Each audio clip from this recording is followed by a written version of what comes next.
Bonsoir à tous, ravi de vous retrouver. À la une de Ça vous regarde ce soir, les hôpitaux sont-ils prêts à faire face au coronavirus? La discussion franche hier à la Pitié-Salpêtrière entre un médecin et le président de la République nous rappelle à quel point l'hôpital souffre dans notre pays. Dans ces conditions, les soignants ont-ils les moyens de bien gérer l'épidémie? Et que se passe-t-il si beaucoup de médecins sont placés en quarantaine? Enfin, les patients sont-ils forcément hospitalisés lorsqu'ils sont contaminés? Coronavirus, question autour de l'hôpital, c'est notre grand débat ce soir. Notre grand témoin, lui, nous livrera tous ses bons conseils pour ralentir au maximum la contagion et se protéger de ce Covid-19. Avec plus de 3 millions de lecteurs dans le monde, il est le spécialiste international de l'optimisation de notre capital santé. L'auteur à succès et le docteur Frédéric Saldman est avec nous ce soir. Voilà donc pour le programme, sans oublier bien sûr, comme tous les vendredis, notre club de chroniqueurs. On va refaire la semaine politique tous ensemble, en chansons notamment, vous savez tout. On y va. Hashtag CVR, n'oubliez pas, c'est parti.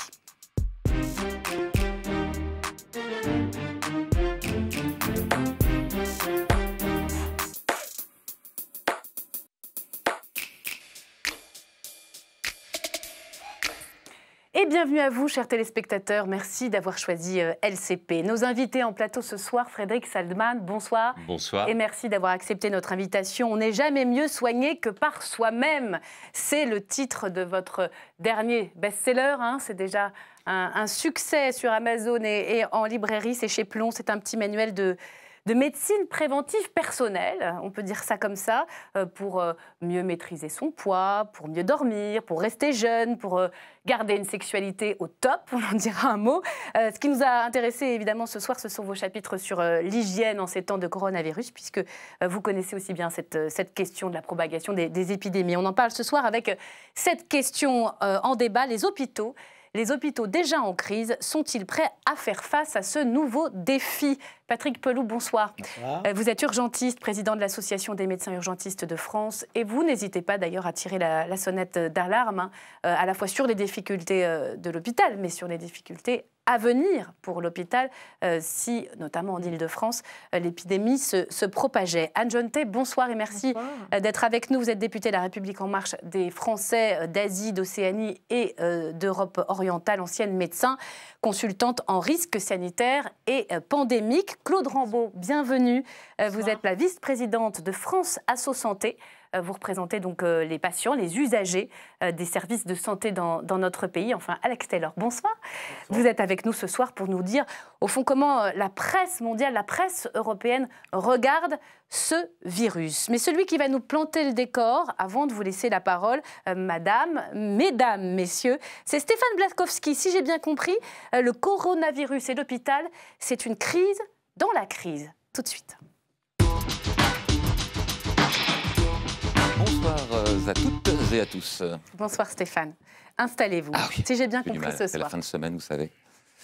Si j'ai bien compris, ça y est, l'hôpital est de retour à la une de l'actualité. Je dis de retour parce que il me semble me souvenir que l'an dernier, il a déjà été à la une de l'actualité. On avait découvert que manquait de personnel, manquait de moyens, le personnel était épuisé. Bon, et puis vous savez ce que c'est que l'actualité, un sujet chasse l'autre. On se dit de toute façon, ça c'est pas des problèmes qu'on va régler d'un claquement de doigts, donc on en parlait moins. Et évidemment, avec la crise du coronavirus, l'hôpital est en première ligne pour combattre l'épidémie et il revient à la une de l'actualité. Donc on fait la jonction entre les deux infos et on se dit mais ils étaient déjà en surchauffe l'an dernier quand il n'y avait rien de spécial. Là, avec l'épidémie, c'est le burn-out assuré qui nous attend. Alors, vous nous avez dit hier, et je vous le rappelle, que le patron de l'OMS nous a averti, attention, nous les médias, ne pas souffler sur les flammes de l'hystérie. C'était son expression. Oui, vous avez raison. Peut-être que burn-out est exagéré. Enfin, burn-out encore, on en parlait déjà l'an dernier, mais mieux vaut peut-être rassurer avant d'inquiéter. Donc pour ça, je vous propose bien d'écouter quelqu'un qui va vous rassurer, j'imagine, puisque c'est notre ministre de la Santé qui, la semaine dernière, annonçait son plan pour faire face à l'épidémie. 70 établissements sièges d'un SAMU seront activés dès demain pour augmenter nos capacités de réponse si c'était nécessaire, de sorte que dès demain, tous les départements de métropole disposeront d'au moins un centre hospitalier capable d'accueillir les malades, de les prendre en charge du début à la fin. Alors Myriam, vous allez rassurer, j'imagine ? Oui, enfin, pas tout à fait, moyen, parce que- non, mais parce que j'ai en tête la visite du président hier à la Salpêtrière, c'était pas très rassurant. Alors oui, alors là, j'avoue, Myriam, oui, j'avoue. C'est-à-dire que le président avait fait une visite justement pour rassurer tout le monde, pour montrer qu'il était sur le front. Bah, il imaginait écouter un peu les médecins en hochant un peu la tête d'un air concerné, serrer quelques poignes, et voilà, l'affaire était jouée. Le problème, c'est qu'à la Salpêtrière, il y avait des médecins qui rêvaient de voir Macron depuis 1 an pour lui parler de plein de trucs, et notamment un médecin du collectif Interhôpital qui, en voyant le président, n'a pas pu s'empêcher de lui dire ce qu'il avait sur le cœur depuis 1 an. Donc forcément, c'est sorti un peu brutalement, on l'écoute. Quand il a fallu sauver Notre-Dame, il y avait beaucoup de monde pour être ému. Là, il faut sauver l'hôpital public qui est en train de flamber à la même vitesse que Notre-Dame a failli flamber. Ça s'est joué à rien. Et là, en ce moment, ça se joue à rien. Voilà. J'ai pas d'autre chose à dire pour l'instant. Donc je compte sur vous. Ah oui, vous pouvez compter sur moi. Et vous pouvez L'inverse compter sur moi. reste à prouver. Non, non. Je vous crois sur parole. D'accord, très bien. Et ben moi aussi. Faites alors. pareil. Ok. Voilà, l'échange est très franc, il a mérite voilà, d'exister. On sent qu'on peut faire confiance aux médecins au moins. C'est ce qu'il Alors dit. on peut compter sur les médecins, est-ce qu'ils auront les moyens pour faire face à cette épidémie? Alors évidemment, Myriam, nous ne sommes pas en Chine. Évidemment, vous avez vu que les Chinois, eux, en 10 jours, ils vous construisent un hôpital. Donc est-ce qu'on peut faire pareil? Même en 10 mois, est-ce qu'on y arriverait? Mais il n'y a pas simplement une question de moyens, semble-t-il. Parce que quand bien même on aurait des moyens aussi importants que les Chinois, quand bien même on aurait des moyens presque illimités, eh bien, si l'épidémie prend une véritable grande ampleur, il n'y a pas de système hospitalier qui soit de taille à l'affronter uniquement à l'hôpital. Enfin, moi, c'est ce que j'ai cru comprendre quand parlait le professeur Côme hier au président. Si on a 1000 personnes, le système n'aura aucun problème pour prendre ça en charge. Mais si c'est 1 million de personnes ou 10 millions de personnes dans un espace très réduit de temps, là, on va avoir de grosses difficultés à les prendre en charge. Alors, heureusement, on n'en est pas à 1000 personnes, puisque ce soir, on a 42 cas, en tout cas plus de 40. 42 pour l'instant, on voit que ça augmente, De mais même personnes avec contaminées un en France. faible nombre de cas, on voit qu'il y a déjà des gros problèmes. Enfin, on a entendu parler à Creil et à Compiègne des hôpitaux qui ont accueilli des patients contaminés, dont l'un d'ailleurs est décédé. Tout le personnel qui a été en contact avec ces patients, on s'est demandé s'ils ne sont pas contaminés, donc on les a mis en quatorzaine, comme on dit, et du coup, ça fait un manque de personnel à l'hôpital qui manque déjà de personnel. Donc je sais bien, nous ne devons pas souffler sur les flammes de l'hystérie, mais quand même on est un peu inquiet. J'espère qu'on va nous rassurer ce soir. Je vais commencer avec l'urgentiste que vous êtes, Patrick Pelloux. C'est vrai que 80 soignants confinés à l'hôpital de Creil, 117 soignants confinés à l'hôpital de Compiègne, ça nous interpelle, ces chiffres-là. Honnêtement, est-ce que... Mais je ne vois pas pourquoi ça vous interpelle, parce qu'en fait, on fait notre travail. C'est-à-dire qu'en fait, à partir du moment où il y a un patient qui est potentiellement contagieux, ce qui était le cas sur la réanimation de Creil, on a fait notre job. Sans que vous le sachiez, dans la nuit de mercredi à jeudi, on a évacué la réanimation de Creil. Et Donc, on a mis les malades dans des chambres sécurisées.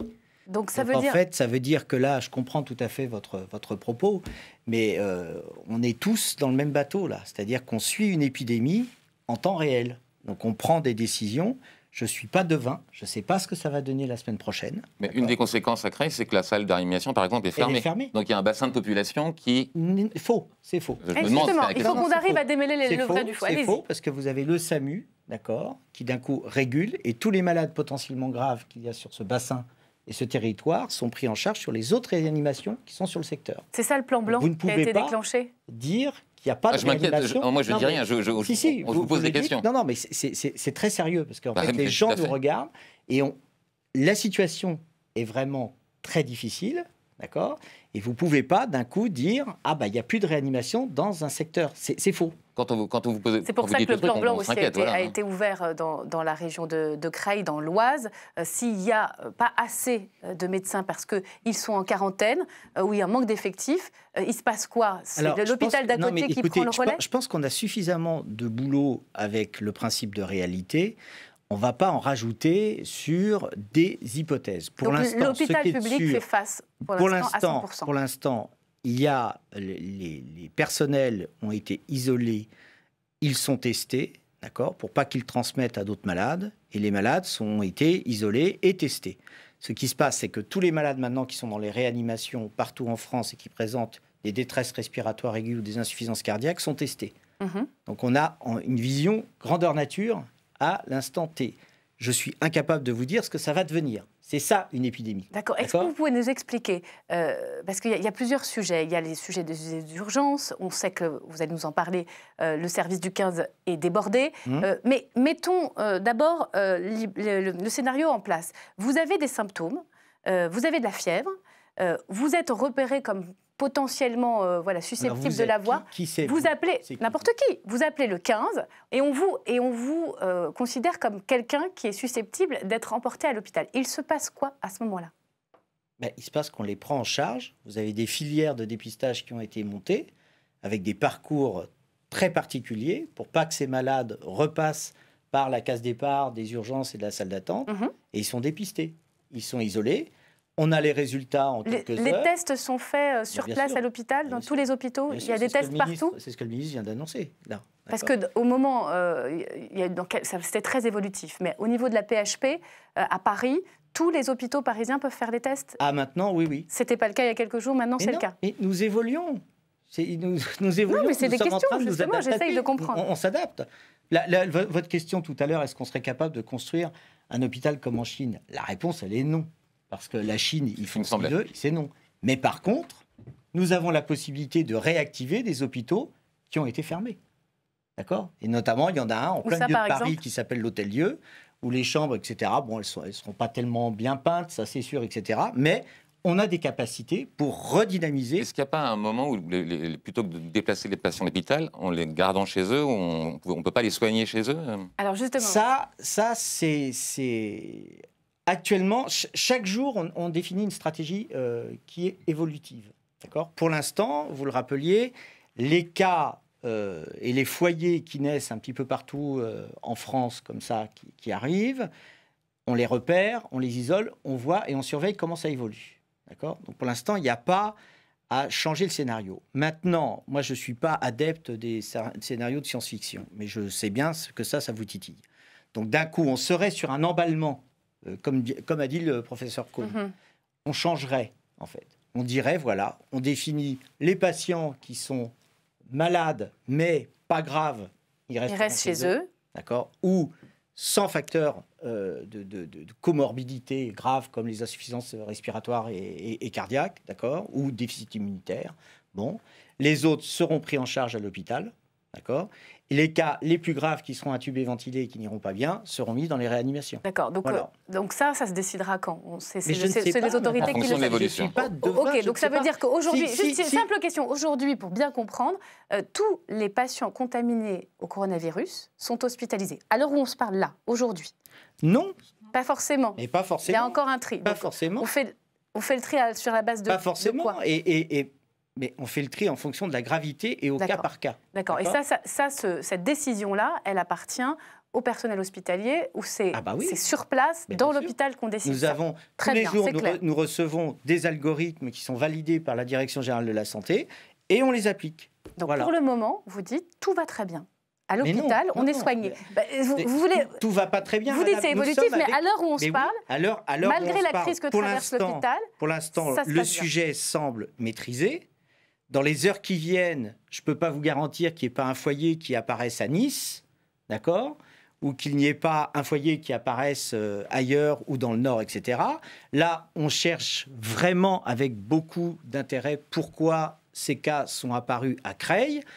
A priori, ce qui semble se dessiner, c'est qu'en fait, il y a une base aérienne à Creil et que le virus serait passé parce que l'avion aurait transité à partir de Chine et serait arrivé là. Voilà comment ça s'est arrivé. C'est une base militaire de l'aviation, qui aurait récupéré notamment les Français de Chine et de la région de Wuhan qui ont été rapatriés. Voilà. Vous confirmez ça, Madame Jeunetet ? Je ne sais pas si cet avion est passé par là, mais en tout cas, ce que explique le docteur Pelouse, c'est que dans des situations comme celle-là, il faut être très agile et calme.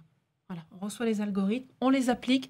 Il y a un nouvel élément de l'algorithme qui a été envoyé ce matin. C'est quoi l'algorithme? C'est vrai qu'on ne comprend pas les trop chaînes de décision, décision. C'est-à-dire, on pose des questions. Enfin, vous me corrigez. C'est ça, non, c'est très bien. Le patient répond à tel et tel critère, il va sur cette branche-là de décision. Il répond à tel et tel critère, il va sur cette branche-là. Donc, en gros, on va le laisser à la maison. On lui dit tout va bien. Un aiguillage complexe pour le... C'est un aiguillage. Qui définit les algorithmes? C'est au niveau de la Direction générale de la santé. C'est basé. Alors, vous avez des réunions qui ont lieu à peu près tous les jours, tous les 2 jours. Avec des virologues, des épidémiologistes, des chercheurs. Vous avez des gens qui lisent, mais vraiment à la ligne près, tout ce qui se fait dans la littérature actuellement. Et tout ça, c'est décidé et on dit, voilà ce qu'on applique. Mais ce qu'on applique ce soir... peut changer. Mais Ça peut changer. C'est très clair. C'est pour ça qu'on a pris le temps, justement, mais je peux vous garantir, de faire cette séquence questions-réponses pour essayer d'éclaircir au maximum les choses. Et je dissocie bien deux choses. Un, la crise de l'hôpital, etc., dont j'étais venu ici parler, et la crise sanitaire que l'on traverse. Et tous les médecins, bien, et avec ce que la CAS a dit au président de la République, c'est ce que vous voulez donner comme message, c'est que vous mettez de côté et que malgré la crise de longue date que vous traversez, tout sera fait pour que tout soit bien géré au maximum. C'est ça que vous dites. Vu les heures supplémentaires qu'on se tape, je peux vous dire que oui, ça on se mobilise. Très bien.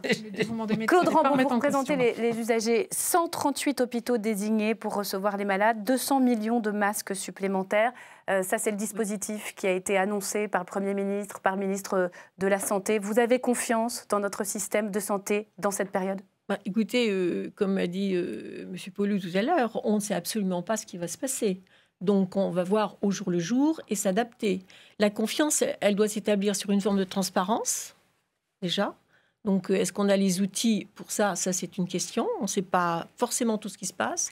Et la transparence, c'est le choix du gouvernement, qui tous les jours, justement, explique cette situation qui évolue, le nombre de cas qui évolue. Le choix du gouvernement, on les connaît, les choix du gouvernement, c'est le minimum de confinement. Donc c'est un choix de la France, qui est un choix plus économique que de santé publique, puisqu'on a quand même des pays comme le Japon, l'Italie ou la Corée qui ont fait d'autres choix. Ils ne sont pas forcément plus idiots que nous. Donc on peut se poser des questions là-dessus. Quelles sont vos questions quand vous dites plus économique que de santé publique ?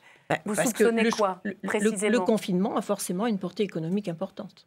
Ça, c'est évident. Donc, c'est un choix. On pourrait dire un pari qui est fait sur l'avenir. Donc là, vous pensez ou vous accusez ? Je n'accuse pas. Non, je dis que c'est un choix. Et j'entends bien ce qu'a dit M. Pelou. C'est au cas par cas et on voit petit à petit. Maintenant, si on veut vraiment recréer la confiance dans la population, c'est avoir une bonne anticipation. Il y a des anticipations qui pourraient se faire. On est en train de parler des accueils de première intention, essentiellement. Alors, expliquez ce que ça voulait dire. C'est-à-dire le patient qui vient pour la première fois parce qu'il a un doute, il a des signes cliniques, soit parce qu'il est passé par le centre 15, soit par le 0800. Il ne faut pas oublier qu'il y a aussi un numéro qui est maintenant ouvert 24 heures sur 24 par le ministère pour ces questions-là. Donc, il arrive et il va être examiné cliniquement. Donc là, on pourrait faire comme on fait le choix les Italiens. Par exemple, les Italiens ont créé des tentes médicales qui viennent sûrement d'ailleurs des stocks militaires parce qu'ils sont équipés pour ça, qui sont hors les murs de l'hôpital, de façon à ce qu'il n'y ait pas de croisement entre les patients de l'hôpital qui ne sont pas là pour ça du tout, parce que l'hôpital continue sa vie quand même.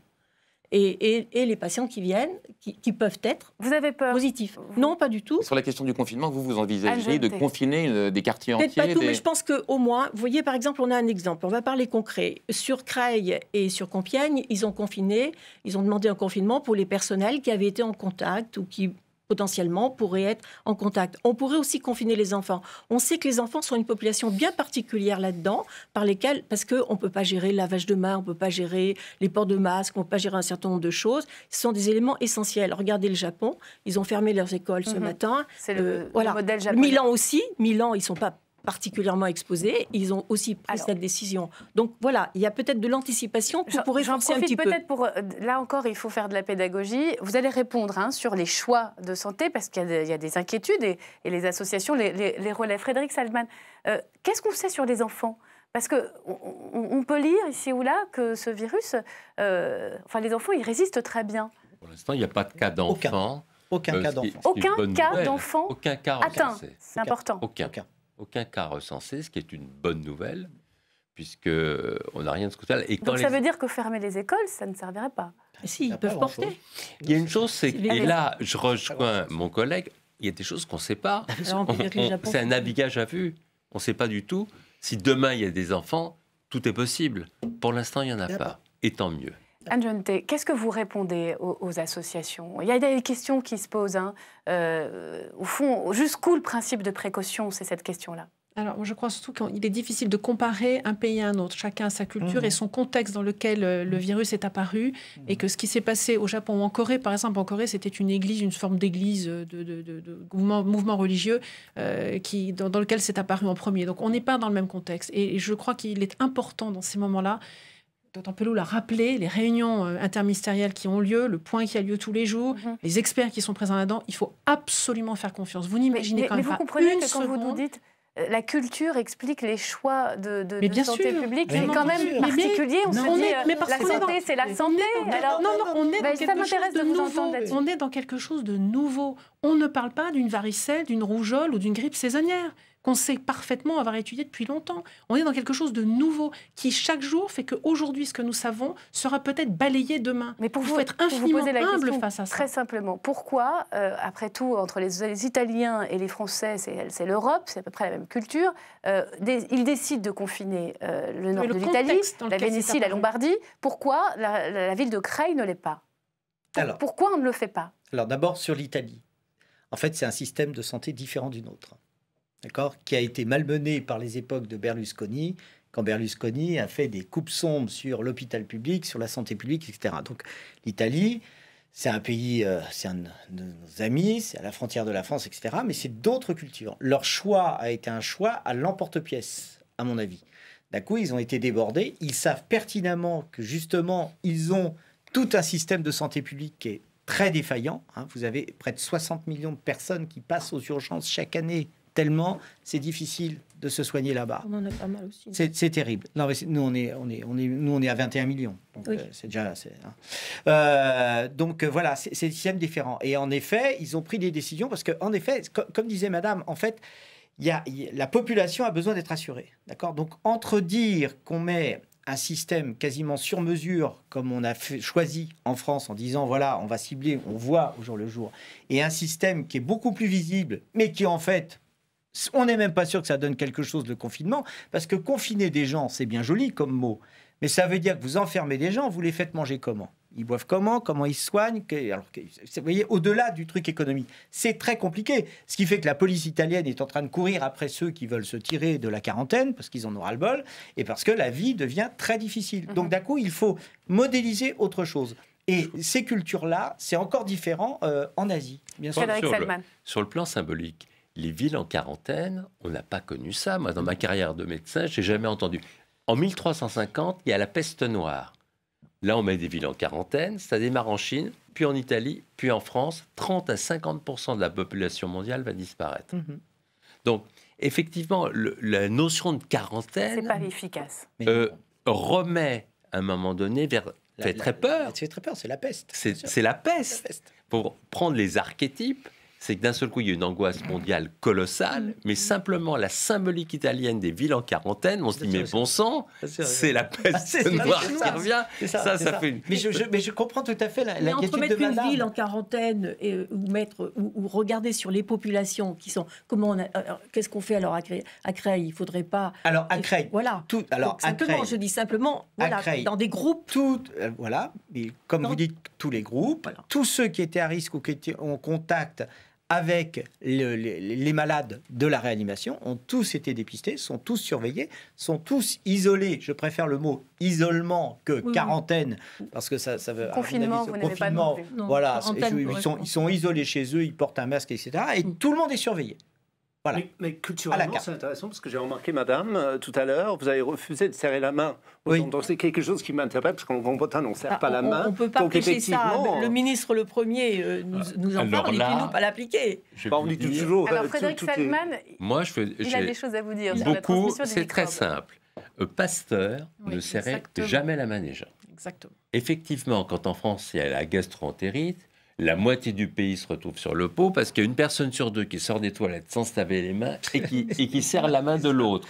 Et comme une personne, en moyenne, met 2 fois par heure les mains à la bouche, ce qui était dans la main de l'un, vous le retrouvez dans votre bouche. Et là, on voit la contamination. C'est encore pire. Comment ? La bise, c'est encore pire. Attendez, là, ma voisine m'a montré des choses formidables tout à l'heure. On peut se dire bonjour autrement. Alors, en Thaïlande, vous m'avez montré, c'est comme ça. Au Japon, comme ça. Oui, pas comme un canard, mais presque. Presque. Pour les femmes, c'est différent au Japon. On met les mains sur le ventre, comme ça, et on y rend la main sur le cœur. On y rend la main sur le high des Anglais, le hug des Américains. Ils ne se touchent pas. Ils se tapotent le dos. Mais on est quand même fiers de notre bise. On va se refaire la bise un jour ou l'autre. Mais je préfère la bise à la main serrée, parce que on se repasse. Alors justement, je vous propose tout de suite, parce que c'est là que j'ai besoin de vos lumières, de démêler un peu le vrai du faux avec une série de questions. C'est Clément Perrault qui s'y colle et on se reparle juste après. Le coronavirus se transmet par l'air. Il se transmet par l'air, mais sur une portée qui n'excède pas 1 mètre. Il peut aussi se propager par contact entre 2 personnes ou via un objet, comme une poignée de porte. Se laver les mains protège. C'est le meilleur geste pour se protéger, se laver les mains plusieurs fois par jour au savon ou avec un gel antibactérien. Conseil, prenez le temps de bien laver, au moins 20 secondes, et fermez toujours le robinet avant de vous être essuyé. En quarantaine, on peut sortir. Même avec un masque, un patient en quarantaine ne peut pas quitter son confinement. Le vaccin contre la grippe protège. Le vaccin contre la grippe n'a absolument aucun effet sur le coronavirus. Ce sont 2 virus différents. Les masques ne servent à rien. Les masques protègent bien du virus, mais il faut qu'ils soient filtrants. Et attention, la plupart ne sont efficaces que pour une durée de 3 heures. Les masques chirurgicaux, eux, ne protègent pas, mais évitent la propagation. Il ne faut les porter que si vous avez des symptômes potentiellement inquiétants. On peut recevoir des colis de Chine. Recevoir ces colis ne présente pas de danger, étant donné les délais d'acheminement. Le virus ne survit pas plus de quelques heures sur un objet. Un vaccin a été trouvé. Mettre au point un vaccin prend du temps et demande de nombreux tests, mais des études ont été lancées et des chercheurs du monde entier sont au travail. Voilà. Frédéric Salman, dans votre livre, il y a tout un chapitre consacré à l'hygiène. Vous nous parlez des réservoirs cachés, des microbes qui déclenchent les maladies. Quels sont vos conseils pratico-pratiques dans cette période? Est-ce qu'on peut se booster un peu l'immunité pour prévenir le virus ou pas? Oui, alors effectivement, je reviens sur Pasteur, il y a le germe n'est rien, le terrain est tout. Effectivement, l'immunité joue. Plus on avance en âge, plus notre immunité diminue. Donc effectivement, mais c'est bien de la monter, mais il n'y a pas de médicaments. Alors comment on peut monter son immunité? Il y a quand même des bonnes pistes. Et je pense que, vous savez, on n'est pas sorti de l'auberge avec les épidémies. Il y a celle-ci et il y en aura d'autres. Donc c'est notre mode de vie qu'il faut repenser. Alors moi, je vais vous donner des conseils que vous mettrez en pratique dès ce soir. Allez-y. Premier point. Avec l'ordonnance qui va avec. Avec l'ordonnance. Exercice physique tous les jours. 30 minutes d'exercice physique par jour, sans s'arrêter. D'abord, ça baisse de 40% cancer, Alzheimer, maladie cardiovasculaire, mais monte l'immunité. Donc, tous les jours, attention, c'est quotidien. L'efficacité, il y a une étude qui est sortie qui montre qu'on libère 1004 molécules protectrices, que ça monte au niveau immunitaire, mais ça dure que 24 heures. Donc vous me dites qu'en fait, tous ceux qui sont en très bonne santé physique ont moins de chances de l'attraper. Écoutez, il y a plein de choses. C'est notre bouclier qui va jouer. Acheter des vitamines en ce moment à la pharmacie. Non. Ça sert à rien. Non, ça sert à rien du tout. tout. L'épicer dans l'heure qui... Vous allez, comme dit mon collègue, l'épicer, ça sert à rien. Donc, exercice C'est vrai. physique. Et plus récemment... J'en connais quelques-uns qui se sont ruinés. En partant des travaux d'un Nobel japonais, il y a 2 ans, qui a montré que justement, le jeûne séquentiel augmentait l'immunité en augmentant ce qu'il a appelé l'autophagie. C'est une façon d'éliminer les cellules mal formées, malades ou mortes. Et pour séquentiel, c'est tous les combien le jeûne? Alors, séquentiel, c'est comment? C'est pendant 14 heures minimum, mais 16 heures, ça commence à monter. Vous arrêtez de manger. Vous buvez de l'eau, des tisanes, du thé, sans sucre, sans édulcorant. Et en fait, ce jeûne séquentiel, c'est quelque chose d'assez étonnant parce que ça va donc monter votre immunité, baisser l'inflammation. Ça augmente aussi l'hormone de croissance jusqu'à 3000%, c'est une hormone anti-vieillissement. Et en plus, une autre hormone au niveau BDNF qui fait qu'on pense plus rapide et on a une meilleure humeur. En fait, vous savez, manger, c'est pas rien. C'est faire travailler le foie, les reins, une dizaine d'organes, des hormones, des enzymes. C'est tout un bazar. Il faut laisser au corps le temps de récupérer. Vous savez, aujourd'hui en France, on ne meurt pas vraiment de faim ou de carence, mais on meurt beaucoup d'excès. À chaque seconde, on produit 20 millions de cellules pour remplacer nos cellules usées ou mortes, et le risque d'érandocopie augmente avec l'âge, donnant lieu par exemple à des cancers. Quand on fait ce jeûne séquentiel, on renforce son ADN il y a moins d'erreurs de copie. D'ailleurs, toutes les religions du monde, depuis le début de l'humanité, parlent du jeûne comme un message du fond de la nuit. Donc il y a toute une série de choses qu'on peut faire pour faire barrière. Déjà... Ça vous fait sourire ou pas? Non. C'est très intéressant ce que dit mon confrère et je pense qu'il y a vraiment de bonnes choses, notamment sur le sport. Mais quand vous voyez la catastrophe de santé publique que c'est avec les jeunes qui ne font plus de sport, qui bouffent du sucre. Et qui mangent du sucre. Ah non, mais attendez, le sucre, c'est terrible. Alors, si on revient quand même à l'épidémie qui est là, je voudrais juste savoir, se laver les mains, on le dit, on le redit. Parlez de se laver les mains. Bon. C'est important de Moi, combien de fois par jour? Ça m'énerve parce qu'il y a plein de gens qui utilisent des gels hydroalcooliques comme s'ils se bénissaient les mains, ça sert à rien du tout. Pof, ou sous... Non, il y a une vraie technique pour se laver les mains. Ça doit être sérieux, c'est un vrai geste. Donc, l'huile de coude, ça marche très bien. Vous prenez un gel hydroalcoolique ou du savon, et bien on savonne les espaces interdigitaux parce qu'ils adorent se mettre en dessous. Ensuite, on se brosse bien les poignets et sous les ongles. Vous savez, autrefois, il y avait toujours des petites brosses près des lavabos. Eh bien, il faut se brosser les ongles au moins tous les soirs avant d'aller se coucher. Prenez une brosse à dents, mais pas la même que pour les dents. Vous brossez bien en dessous les ongles. Merci, docteur. Et également les bijoux. Ah oui. Il y a des études sont sorties sur les bracelets, les bagues. Les bagues. Sous les alliances, on a fait des travaux sous les alliances. C'est un taudis. Il y a énormément de bactéries. C'est un taudis. Et alors, ce que je déteste... Je regarde mon alliance différemment. Comment ça? Ah oui, il y a toute une vie. Les bracelets porte-bonheur en tissu, alors là, c'est un vrai cauchemar. Donc, il faut bien se laver les mains, avoir plein... Un autre exemple, tiens, j'en aurais plein. Je n'ai pas le temps de tous vous les dire. Oui. Avant de se mettre les doigts dans le nez, lavez-vous les mains. Parce que sinon, les virus, vous les mettez directement dans le nez. Avant de se frotter les yeux aussi. Oui, frotter les yeux. C'est en fait l'hygiène. Les enfants, c'est très difficile à contrôler. Les enfants se frottent beaucoup les yeux. Mais Madame la députée, moi j'entends tous ces conseils, mais on ne va pas changer notre façon de faire. Ah si. Non, mais en quelques jours, en quelques mois. C'est le moment où les députés, quand vous voyez l'état des toilettes dans les restaurants, dans les bars, etc., c'est le moment où là, les députés auraient tout intérêt à réglementer quand vous allez, en effet, parce qu'on peut dire les gens ne se lavent pas les mains, mais quand tu vois l'état, t'es d'accord. Non, mais ça, Madame on rentre aux toilettes pour se laver les mains, on remet les mains. Il y a du boulot, si je veux dire. Simplement, pour comprendre un petit peu, parce que vous êtes un peu là aussi pour relayer un certain nombre de questions, voire d'inquiétudes des usagers des hôpitaux. Comment vous qualifieriez la manière dont ce gouvernement gère les choses, cette transparence, ces numéros? Il y a énormément de conseils qui sont donnés, les médias relaient, ils font le boulot. Je pense qu'ils font le boulot, oui. Je pense que c'est un effort énorme. Et comme le disait M. Pelloux, et je suis d'accord, quand je disais tout à l'heure, je parlais des choix. Les choix ont été faits. Le ministre, il ne choisit pas tout seul. Il a toute une équipe autour de lui. C'est vraiment des choix qui sont faits avec des experts. Voilà. Donc, on avance au jour le jour et on apprend tous les jours. Alors justement, si on avance au jour le jour, il faut essayer de trier, de faire en sorte que les gens ne paniquent pas. Or, depuis la crise italienne, les urgences explosent, c'est ça? Les urgences et le numéro du SAMU. C'est surtout les numéros du SAMU, oui. On a monté de 30%. On a battu un record. J'ai battu le record du SAMU de Paris dans la nuit de mercredi à jeudi avec 4400 appels. D'accord, il faut se les farcir. Là. Ah oui.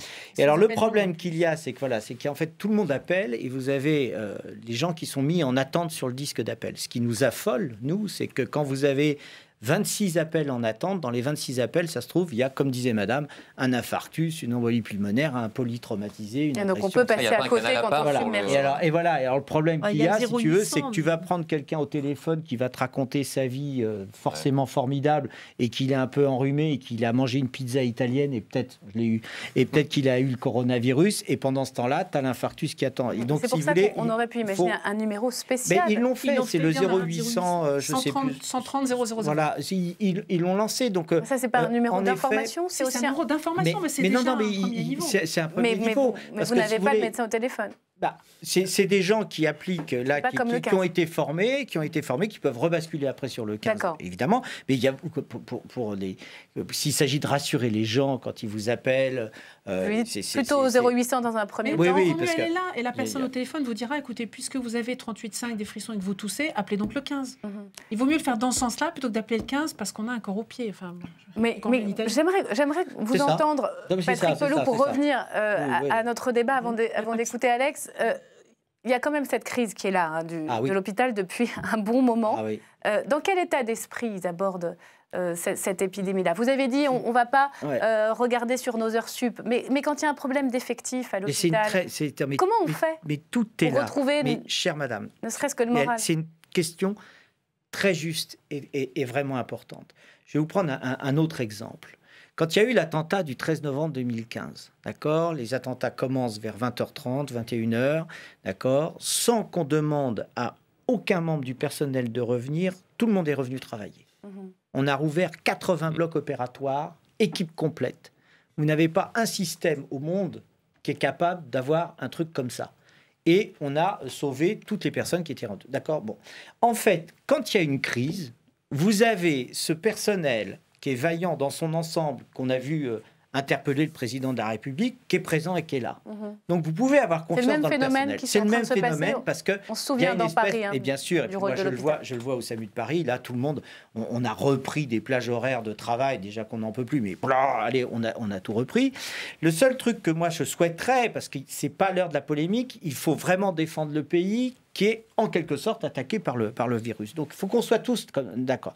Mais ça n'enlève pas, en effet, toutes ces revendications qui, pour moi, sont des revendications justes sur le fait qu'on ne donne pas assez de moyens sur l'hôpital public, on paye insuffisamment les infirmières, et le budget qui est voté par l'ONDAM, par les députés, est insuffisant. Vous faites confiance au président Macron qui a dit ces mots-là hier à ce neurologue à la Quand le pays est dans une situation de crise ou de pandémie qui arrive, on fait toujours confiance au président. Madame la députée Jeunetet, et si cette crise du coronavirus permettait enfin de résoudre la crise de l'hôpital public? Écoutez, on n'en est pas là. Pour le moment, occupons-nous de ce qui nous arrive au jour le jour. Soyons agiles et on verra après. Mais si c'était, au fond, la fenêtre d'opportunité pour entendre ce cri d'alarme-là. Je crois que, mon avis, c'est d'abord, il y a des moyens qui ont été mis, peut-être insuffisants, je l'entends tout à fait, mais pour le moment, avançons et répondons aux questions qui nous sont posées, aux situations qui nous sont posées. C'est ça aujourd'hui. Et là, on a la chance, M. Pelloux l'a dit, vraiment, je voudrais le saluer ici, effectivement, d'avoir des équipes de médecins, d'infirmières, d'aides-soignants, des équipes hospitalières dans leur ensemble, les administratifs aussi, qui ont un rôle à jouer, qui sont exceptionnels.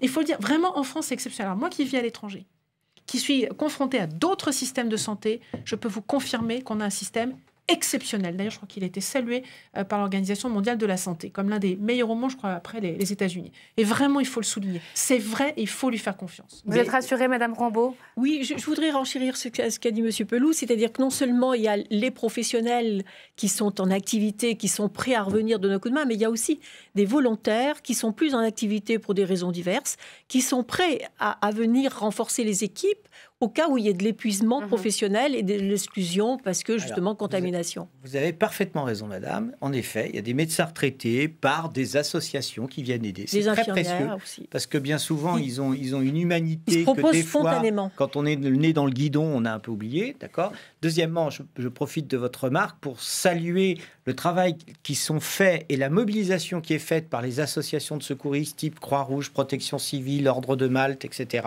Parce qu'en effet, tout le monde vient renforcer.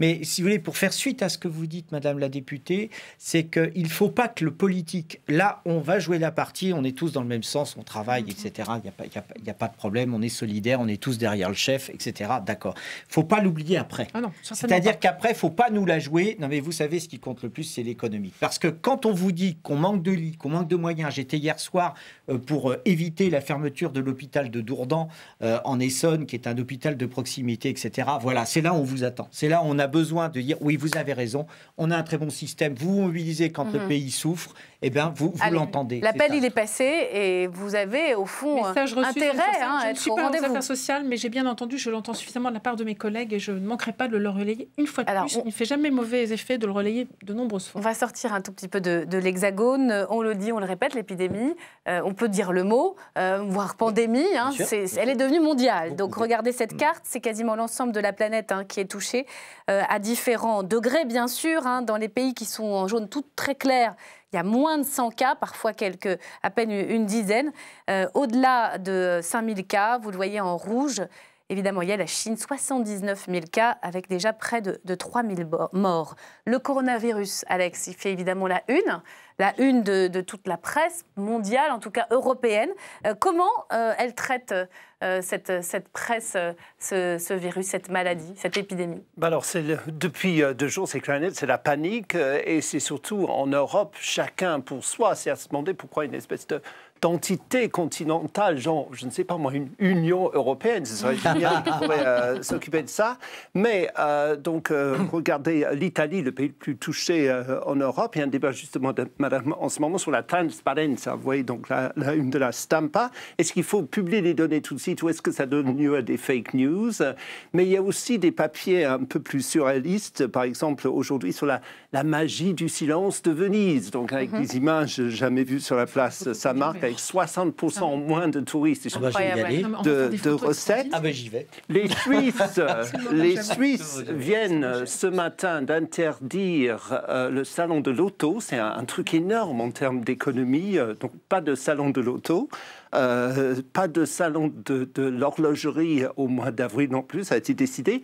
Tout rassemblement de plus de 1000 personnes ce matin est interdit en Suisse. Sinon, que font les Suisses? Ils font ce qu'ils font d'habitude. Dans ces cas, ils se réfugient dans leur hutte avec les consignes gouvernementales. C'est assez amusant sur les trucs qu'il faut acheter. Alors du fromage, des médicaments, des noix, de la graisse, de l'huile, 3 litres d'eau par personne et surtout, naturellement, du chocolat. C'est les Suisses allemands, ça, voilà. Naturlich. Medidas más duras, des mesures plus dures, c'est ce que réclame ce matin la presse espagnole, avec un ministre de la Santé qui n'écarte pas l'idée de mieux contrôler davantage toutes les agglomérations touchées. L'Allemagne qui vient de mettre en quarantaine une ville au nord du pays. C'est ça. Alors déjà, en temps normal, le journal populaire Bild ne lésine pas sur les points d'exclamation. Là, c'est encore pire, c'est la totale panique. 1000 personnes en quarantaine, donc à Heinsberg, avec 14 cas diagnostiqués depuis 2 jours. Et surtout, le journal demande, pendant qu'on était en train de danser, de chanter habillés en clown dans le carnaval, combien d'entre nous, Allemands, avons été contaminés. Die Tageszeitung, journal allemand, pose carrément la question de savoir s'il faut devenir asocial. Et oui, incroyable, la photo en une degré, ce qui est déjà visiblement le cas en Roumanie, où j'ai trouvé cette photo dans un journal, une dame qui prend des transports en commun à Bucarest. Pour le moment, alors il y a ça, c'est extraordinaire. Attention à l'étouffement. Elle est retrouvée en arrêt cardiaque 2 heures après. C'est sûr. La Grande-Bretagne. Alors, le coronavirus a réussi quelque chose d'inouï, c'est-à-dire d'écarter des unes de la presse britannique toutes les insultes à l'égard de Bruxelles, quoiqu'il n'y en a pas encore pour le moment qui disent que ça vient de Bruxelles. Le Télégraphe va jusqu'à affirmer aujourd'hui que le coronavirus changera le monde tel qu'on le connaît. Les Belges, comme toujours, c'est une excuse de s'engueuler entre Wallons et Flamands. Est-ce qu'il va y avoir enfin un vrai gouvernement, demande ce monsieur Joachim Coens, la coalition Corona. C'est pour la bière ou c'est pour et puis, pour finir, j'aurais pu enchaîner sur une trentaine d'autres pays, mais pour finir, ce virologue aux Pays-Bas, où il y a le premier cas noté ce matin, alors là, c'est une vraie catastrophe. Est-ce qu'on va interdire cette année l'Eurovision? Parce que c'est à Rotterdam, dans 2 mois. Non. Avoir des gens qui viennent partout. C'est ce qui est marqué. C'est ce qui est marqué. Alors, je vous interdis comme ça. Il faut interdire les Césars. Enfin, c'est une bonne nouvelle peut-être du coronavirus. Je vous interdis de le dire parce que je suis fan. Oui, vous êtes un fan de l'Eurovision. Merci beaucoup, Alex, pour cette revue de presse européenne spéciale coronavirus. Et sérieusement, merci. Vous partiriez à Venise après Red-Bull Restez avec nous parce que c'est vrai que la crise. Vous partireriez à Venise maintenant. Avec un masque et puis voilà, bien sûr. Vous aussi.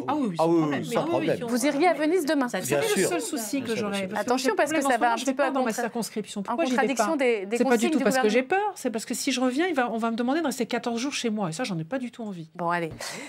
Vous avez envie de rester à l'Assemblée pour siéger peut-être sur les retraites. C'est justement. Monsieur Pelou. Merci à tous. On le dit, on parle des retraites à présent, si vous voulez bien, Frédéric Stallman, parce que le coronavirus n'a pas empêché le débat de se poursuivre. C'est le point retraite tout de suite.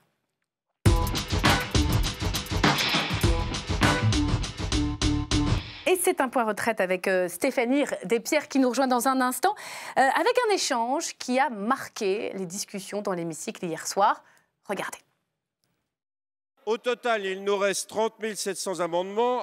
Combien de sous-amendements ont été portés à votre connaissance?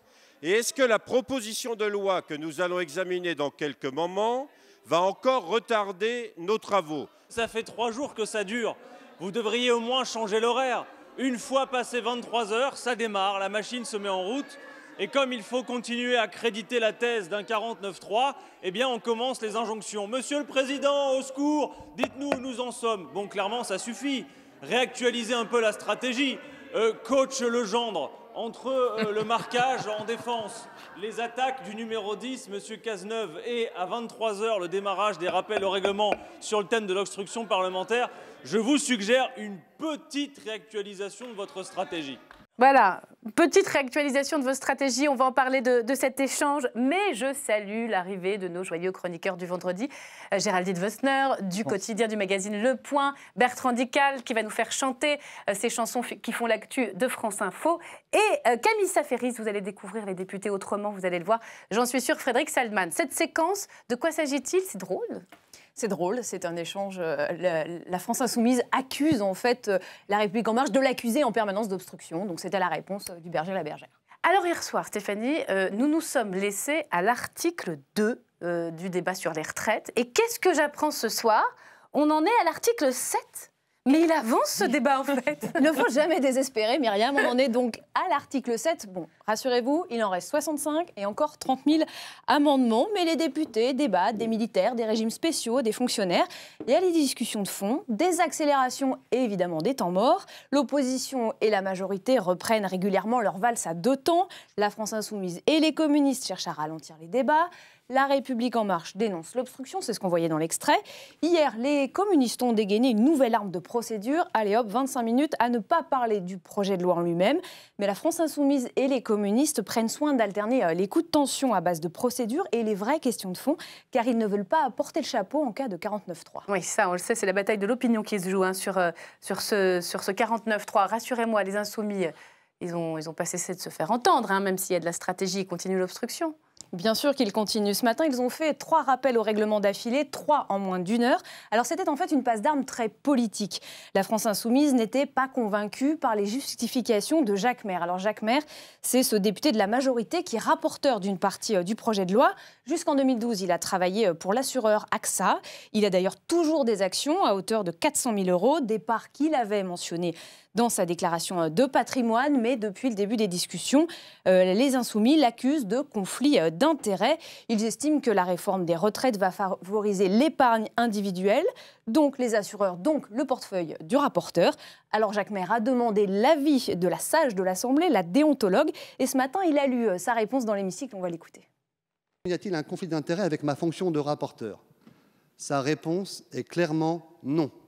Elle en conclut, je le cite, « Vos intérêts financiers au sein du groupe AXA ne vous interdisent pas d'exercer les fonctions de rapporteur du titre 2, dès lors qu'aucune des dispositions de ce titre ne concerne directement l'épargne retraite et que, par conséquent, vos intérêts privés ne sont pas susceptibles d'interférer avec vos fonctions de rapporteur. » Bon, c'est une mise au point. Mise au point, Jacques Maire peut donc rester rapporteur, mais pour couper court à la polémique, il dit qu'il ne prendra pas part au vote sur 3 articles liés donc à l'épargne retraite. Ça s'appelle se déporter. Alors c'est une procédure prévue pour éviter qu'un député soit juge et partie. C'est une procédure encore très peu utilisée. Jacques Maire est seulement le 2e à s'en servir officiellement. Les lois de 2013 et 2017 ont permis des avancées en matière de lutte contre les conflits d'intérêts, sans éteindre, on le voit bien aujourd'hui, tous les débats sur la transparence. Merci Stéphanie. La suite et nos points retraite continuent la semaine prochaine. Toujours pas de 49.3 en vue. On passe au bloc-notes tout de suite.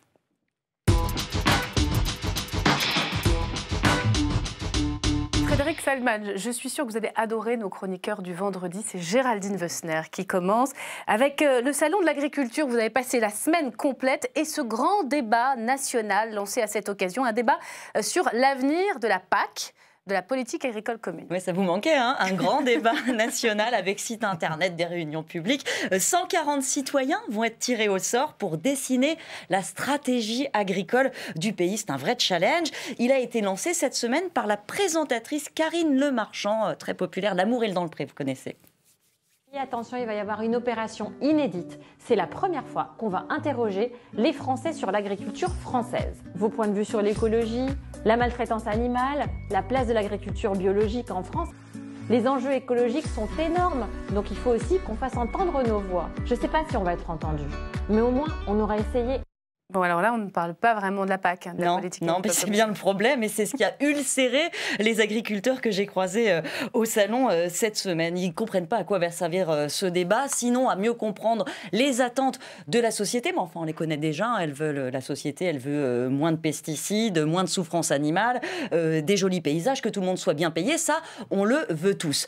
Sauf que l'objectif d'une politique agricole, c'est pas ça. C'est plutôt que tout le monde ait à manger à un prix abordable. Et ce qui n'est pas du tout dans le collimateur de ceux qui estiment que puisque la PAC, c'est leurs impôts, ils ont leur mot à dire. En fait, la PAC, c'est pas une subvention aux agriculteurs, c'est une subvention à l'alimentation. Ça compense le fait qu'on ne paye pas notre nourriture à son juste prix. Ça s'explique pour un tas de raisons politiques, économiques, géostratégiques même. Mais ces raisons-là, on ne va pas les comprendre en 3 jours seulement. Et c'est le temps qu'on va laisser avec les experts. Un grand débat, c'est l'occasion de comprendre et d'apprendre, non? Alors, évidemment, il faut espérer que ce soit l'occasion d'apprendre. Je suis allée visiter le site internet de ce débat. Je vous invite à le faire. Il est très bien fait, très complet, bourré d'informations. Il y a 2 problèmes quand même. Je ne sais pas qui va aller lire les 240 pages du projet de diagnostic rédigé par les experts. Et surtout, il manque quand même des informations capitales pour connecter les thèmes. Je prends un exemple concret. Les citoyens, ils vont devoir se prononcer sur les priorités de la future PAC, à budget constant, voire moindre, puisque la Grande-Bretagne va sortir. Et qu'est-ce qu'on priorise, le prix des aliments, les rendements, l'export, moins de pesticides. Si c'est moins de pesticides, par exemple, nulle part, il n'est écrit dans aucun document que les rendements du blé en bio, c'est 50% de moins. Nulle part, on parle des surcoûts liés au matériel, à la main-d'œuvre. Donc c'est un peu démago, quoi. On se dit, s'ils choisissent cela, la conséquence, c'est avec quoi on paye, parce que le budget actuel de la PAC ne suffira pas. Autre exemple, la moitié de la production en céréales française est exportée. Elle nourrit notamment le nord de l'Afrique. Toute une partie aussi de ce qui reste, ça va pour la nourriture des animaux. Donc si on décide demain que les aides de la PAC, elles sont conditionnées à un meilleur usage, à moins d'usage de pesticides, à des règles environnementales plus fortes. Il faudra les accompagner, les agriculteurs, comment on va et de mettre des moyens. Les marchés, comment l'Afrique du Nord notamment pourra acheter ces productions. Voilà. Un débat, il suppose qu'il soit éclairé pour être utile. Je ne suis pas certaine que ce soit le cas. Le mauvais point de Géraldine Wössner. On va chanter, si vous le voulez bien, Frédéric. C'est très bon pour la santé. De chanter? Et par rapport aux retraites, j'ai une question. Est-ce que c'est bon pour la santé, la retraite? C'est à vous de me le dire. Je ne suis pas sûr. En 3 semaines de vacances, on perd 20 points de quotient intellectuel déjà. Je ne le dis pas. Vacances interdites, alors. Quand on laisse les muscles au repos, ils font à toute vitesse. Si je plate vos 2 jambes pendant 2 mois, ça fond. Vous savez, on est comme des montres automatiques. On se recharge dans le mouvement. Bon, écoutez, alors, retraite, on oublie et on fait de l'activité et on reste passionné avec vous, Bertrand. Vous nous parlez de nom de famille cette semaine. Mais oui, parce que vous avez vu ce qui s'est passé en début de semaine dans une réunion électorale d'Anne Hidalgo. L'humoriste Christophe Alévêque a fait un jeu de mots niveau maternel, il faut bien le dire. Buzyn l'abuse.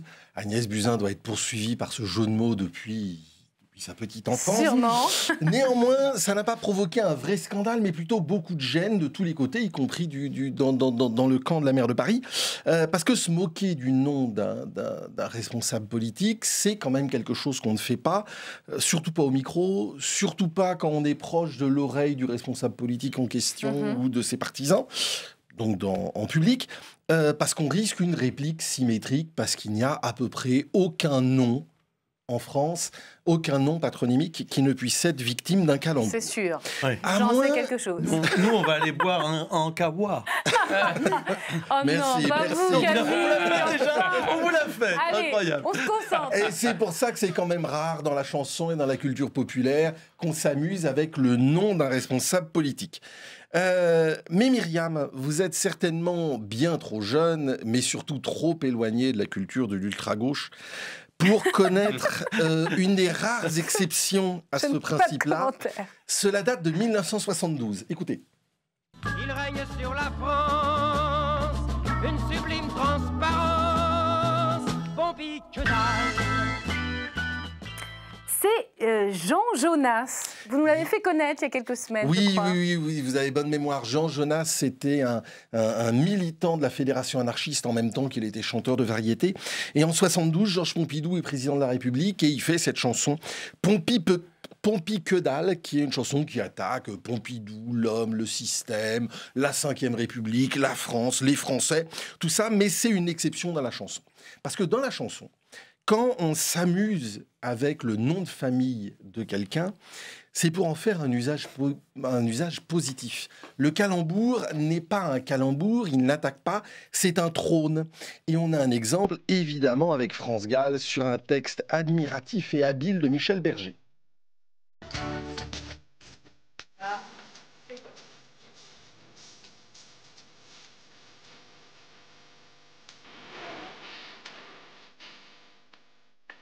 Et là, pour Ella Fitzgerald. Et oui, évidemment, Ella Fitzgerald. Alors bon, c'est un jeu de mots tout simple, un niveau CM1 lui aussi. Et là, elle l'a. Mais c'était quand même, puissant, il fallait le faire. Quand la chanson est sortie en 1987, beaucoup des auditeurs de France Gall se sont dit, mais qui est cette Ella?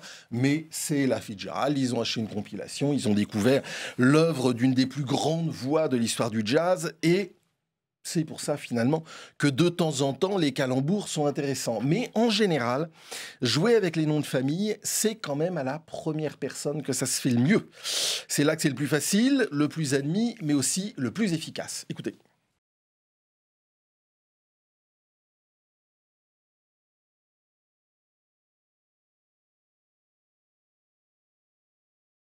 Ouais, c'est moi Gainsbourg.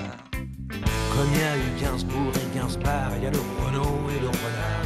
Là-bas, il est devenu mythique, Dick. Sa légende est véridique, Dick. Génial. Bon, ça, moi, j'ai tout reconnu personnellement. Il y a du beau monde. Mais oui, Nougaro, New York, ça fait Nougayor, Gainsbourg qui devient Gainsbar, et donc symétriquement Renaud qui devient Renard, et puis ce jeu de mots improbable, sa légende est véridique, Dick. Il fallait que Dick Rivers le chante, c'est un texte de Michael Furnon de Mickey 3D. Ça nous confirme bien que si on veut faire des calembours sur les noms de famille, et pour que ceci soit vraiment admis, faut qu'il soit vraiment positif. Reconnu, il faut que ce soit nous-mêmes qui les faisions, pas les Ça, c'est sûr. On termine avec vous, Camille. On va prendre un verre avec qui? Avec aujourd'hui Élodie Jacquier-Laforge. C'est une députée MoDem de l'Isère. Elle est très concernée par la pénibilité du travail, mais celle des députés, en fait. Donc, elle s'est intéressée, elle a œuvré pour la fin de séance de nuit à l'Assemblée, etc. Vous voyez, elle trouve que les journées sont longues, surtout en ce moment, et puis qu'on se couche tard, et c'est vrai qu'en ce moment, on se couche tard. Alors, elle a fait notamment voter un texte pour la suppression des emplois familiaux. Ça n'a rien à voir avec ce que je disais avant. C'est-à-dire donc l'interdiction d'engager des membres de sa famille comme collaborateurs. On connaît bien le sujet. Mais alors, est-ce que c'est pas un peu dommage, finalement ? Admettons qu'on ait par exemple quelqu'un dans sa famille qui soit hyper compétent, on peut pas l'engager parce que vous, par exemple, vous n'avez personne de votre famille. De compétent, non. Personne. Dans votre famille, ils ne sont pas compétents pour la politique, c'est ça? C'est dommage. Non, mais j'ai embauché personne de ma famille non plus. C'est vrai? Oui, c'est vrai.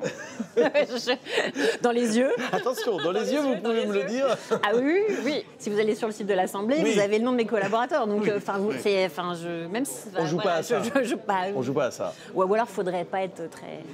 Vous la sticotez un peu, hein? Bah oui, c'est un peu le principe. J'essaye de. Alors, Élodie Jacquier-Laforge, elle a toujours une tenue différente au perchoir. C'est très marrant parce que elle a d'incroyables changements de look. Parfois, elle a une veste stricte, une veste verte, une veste rouge avec le chemisier blanc, même le perfecto, hein, parfois.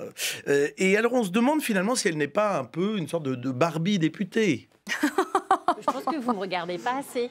Ah bon, ouais, parce que vous verrez que j'ai toujours le même perfecto, la même veste orange et la même veste verte. Ça tourne en fait. C'est-à-dire qu'il faut quand même laver les vêtements. C'est ça. Enfin, après, chacun, là aussi, fait comme il veut. Voilà, ça, chacun fait comme il veut. Vous n'êtes pas comme les grands, comme souvent les actrices de cinéma qui se font prêter des tenues pour aller dans une soirée, pour aller dans une non, mais là, première. je fais donc un appel. Ceux qui voudraient me prêter des tenues, d'accord, hein, sachant qu'il faut quand même une tenue de travail. Alors, évidemment, question rituelle, tous les députés ont un hobby, hein, on le sait, une passion, un loisir pour se vider la tête. Donc là, depuis le début de la saison, on a eu celui qui avait la cabane dans les arbres, celle qui fait de la chorale, celui qui aime se déguiser en tortue ninja, souvenez-vous. Ah oui, c'est vrai, ça il y en a une qui faisait de l'équitation. Voilà. Alors donc, j'ai évidemment posé la question rituelle à Élodie Jacquier-Laforge. Quel est son hobby? Alors moi, j'adore la brocante. La brocante? Ouais. Alors l'avantage, c'est que je peux en plus concilier ça avec mes activités de parlementaire. Donc, Vous voulez dire parce qu'il y a beaucoup de vieilleries à l'Assemblée ou... Parce qu'il y a beaucoup de manifestations locales. D'accord, j'avais pas compris. La foire aux chèvres de Saint-Aude. Je suis invitée par le maire, on fait un petit discours, il y a le préfet qui parfois est là. Et alors, qu'est-ce que vous aimez particulièrement? J'avais fait une petite fixation sur les tableaux de fleurs. Nature morte, quoi. Voilà, mais après, je suis fan d'assiettes, de verres. Enfin, je veux dire, Que des choses un peu de mamie, quand même, hein, globalement. Ouais, mais je dois être très mamie, moi. Et d'ailleurs, peut-être si j'en trouvais une en brocante, je sais pas, comme j'ai plus les miennes. Ah oui, d'accord. Voilà. Mais vous êtes incroyable dans cet exercice-là. Vous êtes trouvé. Hein. Vous avez réussi quelque chose. C'est fou, hein.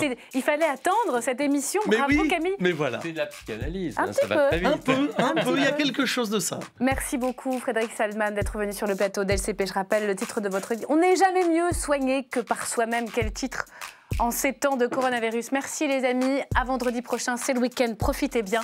À la semaine prochaine.